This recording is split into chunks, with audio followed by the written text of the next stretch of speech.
press record, you're probably going to have to say that's okay. Continue. Yeah. Okay, brilliant. So thank you very much for agreeing to be interviewed for this, which is part of my MD. The title of the MD is How Does the Interplay Between Social and Mainstream Media Impact Upon Global Public Health Communication During a Pandemic? So 2020 has been a year like no other. The purpose of this semi-structured interview is to explore your views on the role various forms of media has had on how you personally have processed and reacted to evolving news of the pandemic. Does that sound fair enough? Yeah, okay, no problem. Okay, brilliant. So what are your recollections of when you first heard about COVID-19? Earlier in the year, probably round about February or March, but in the early days, it wasn't called that. It was called coronavirus. So yeah, around about February or March. Okay. And what source of media do you use to get your news? Probably the television and the radio. Television, what channels, and radio, what channels? The radio, BBC Radio 4, and television, probably BBC and Sky. Okay. And what, from your memory, what's the first country you heard to be affected by COVID-19? Well, I believe it started in China, and then the first country that really got it bad was Italy, I think. Okay, so that's the one that you, I know, so did you first hear about it being a problem in China, or did you first hear about it being a problem in Italy? Probably a problem in Italy. Okay, and how did that news make you feel? It didn't concern me much, really, because I wasn't planning on going to Italy. Okay. So I think I know the answer to this, but then in that regard, but did you change any behaviours on hearing that news? And if so, what? No, I didn't. Okay. And how do your views on this vary as compared to your friends or family?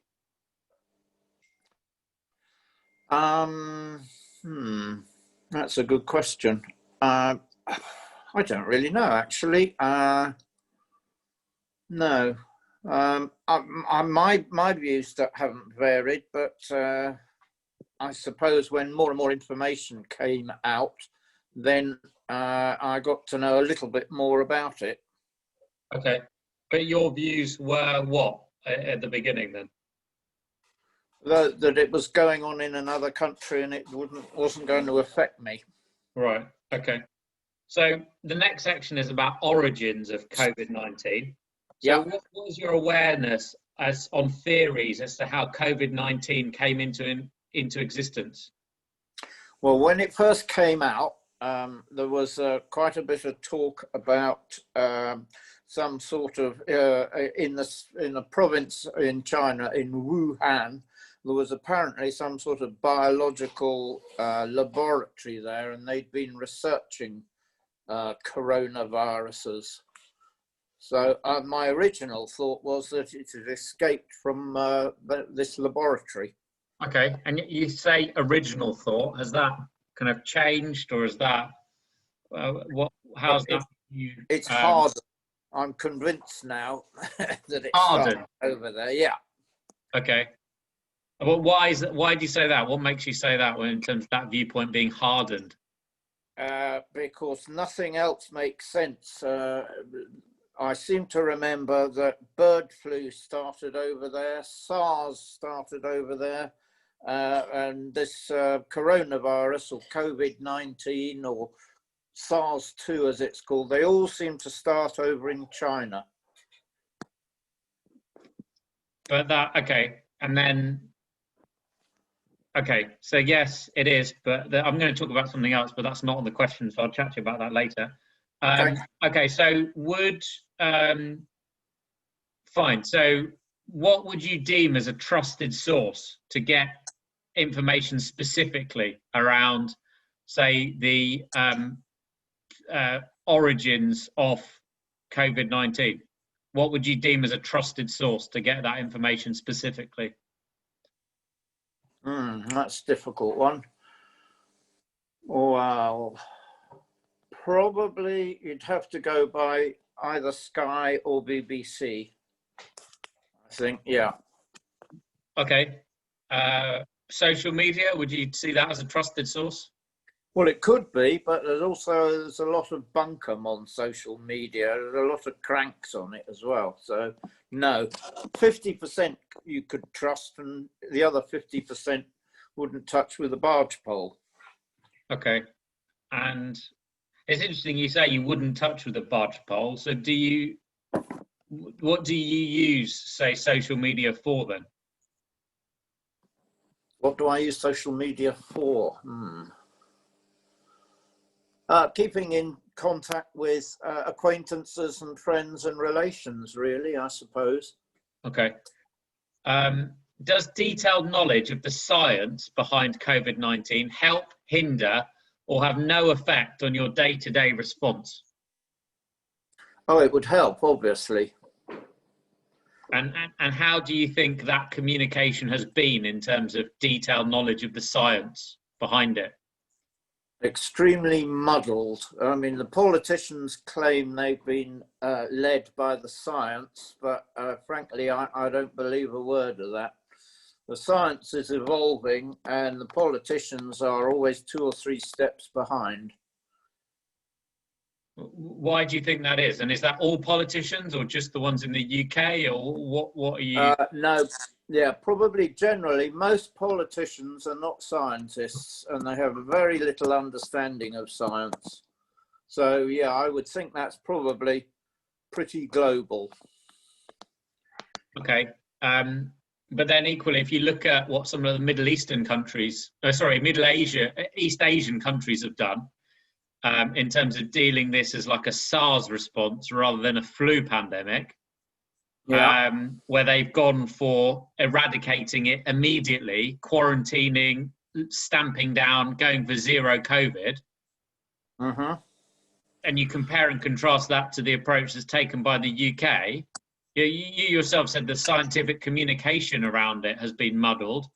Are there other aspects of the response that you feel have been muddled?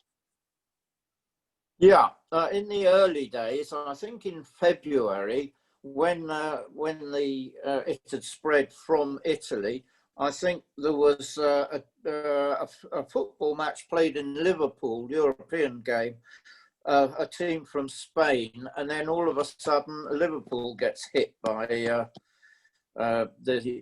outbreak. Yeah. So I think we should have been a lot stricter on who comes into the country and test them. But in the early days, I don't think they had much of a test for it. I might be wrong. Okay, very good. So has your understanding of this situation increased, decreased, or stayed the same over the past 9 to 12 months?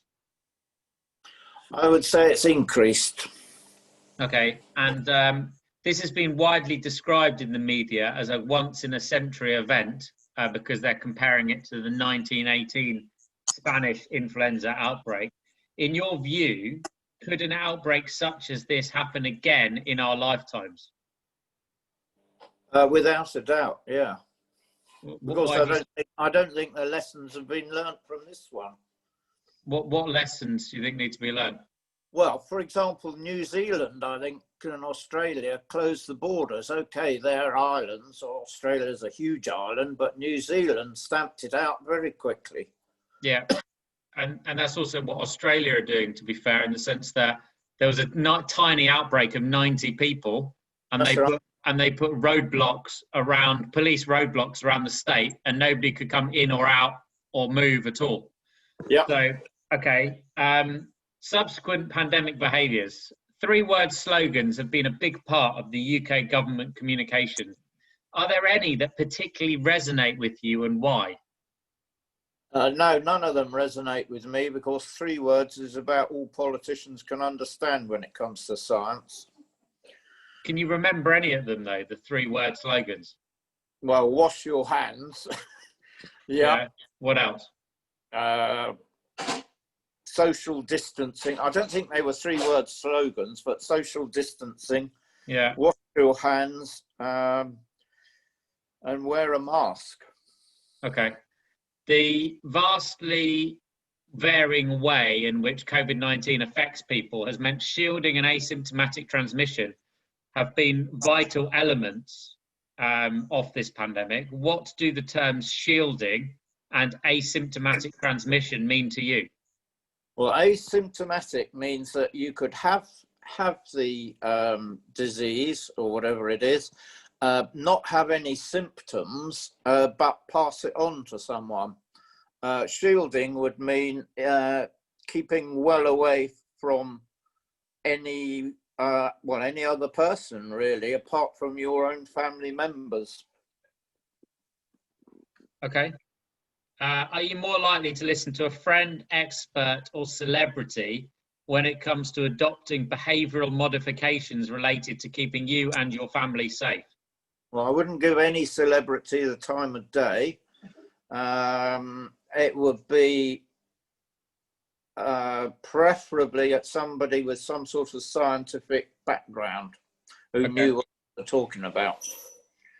When you qualified that in terms of somebody with a scientific background who knew what they're talking about, do you think there's people out there with scientific backgrounds who don't know what they're talking about?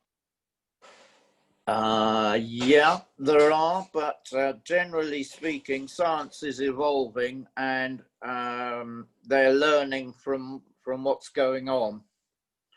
So they might be ignorant in one sense, but not, if you like, malicious. They're not trying to mislead people. They just don't have enough knowledge.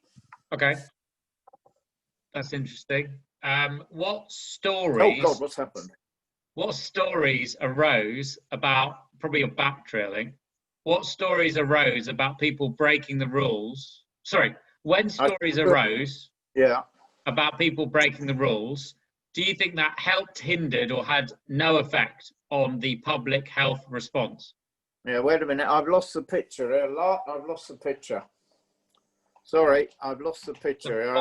Bottom left, there'll be a little button with a video, a camera, because I think it's no battery.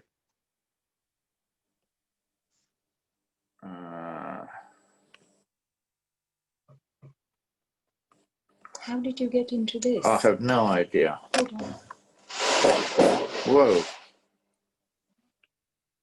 I don't know what's happened here. You've just come out of it. Hold on. I don't know why you push that then. Push that. Can you still hear him? Yeah. Where's your Zoom? Oh, there. There we go. Ah, back with you. Right.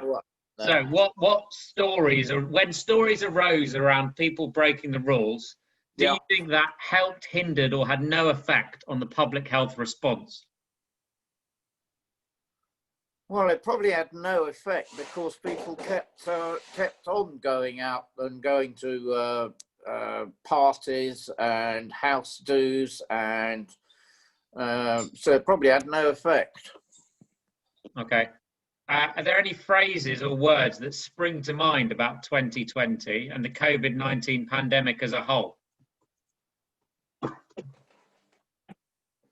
Not particularly, no, other than wash your hands, which I seem to have heard about every other hour for the last 9 months. Okay, so this is the picture round where there's faces and phrases of the pandemic. It's not going to be particularly easy necessarily for you to see, but do you know who that is? Van Tam or something or other. Yeah. Jonathan. Yeah, and what's his job? Well, I know he's a scientist and some sort of medic, but exactly what he does, I couldn't tell you. Okay, who's that? No idea. Okay, Jenny Harries, Deputy Chief Medical Officer. Do you know who that is? No, sorry. Debbie Shridhar, Chair of Global Public Health. Who's that? Oh, good Lord. No, I'm sorry, I don't know that one either. Director General of the World Health Organization. No, don't know her either. Maria Van Kerkhove, okay. I've still never heard of her. Okay. No, I don't know that one either. That's June Rain. That's the Chief Executive of the Medical Healthcare Regulatory and Products Agency. And then who's this one? Wait a minute. There's a whole. Wait a minute. No, I don't know who he is. Yes, you do. Hold it a bit closer.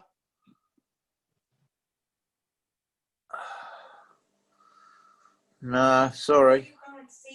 No, I can't see it. No. So he did a press conference in the Rose Garden. Oh, him. Cummings. Okay, yeah, there we go. Fine. Okay, good. So we're coming to the end of this. Then the last couple of things is I'm going to show you a pixelated slogan. So you can't really see it. You can just see the colours, yellow and red. What were the words that were related to this? Can you remember? Hold on a moment. I can't see it because they. Wait a minute. Hold it up again. What I'm going to do is I'll Facebook Messenger to you. What, at the same time? Jesus. Yeah. That could be a bit tricky. I might lose connection here. Yeah, hold on. If you hold it up again, there are no words to block it, so I might be able to see it. Okay, But don't say anything, though.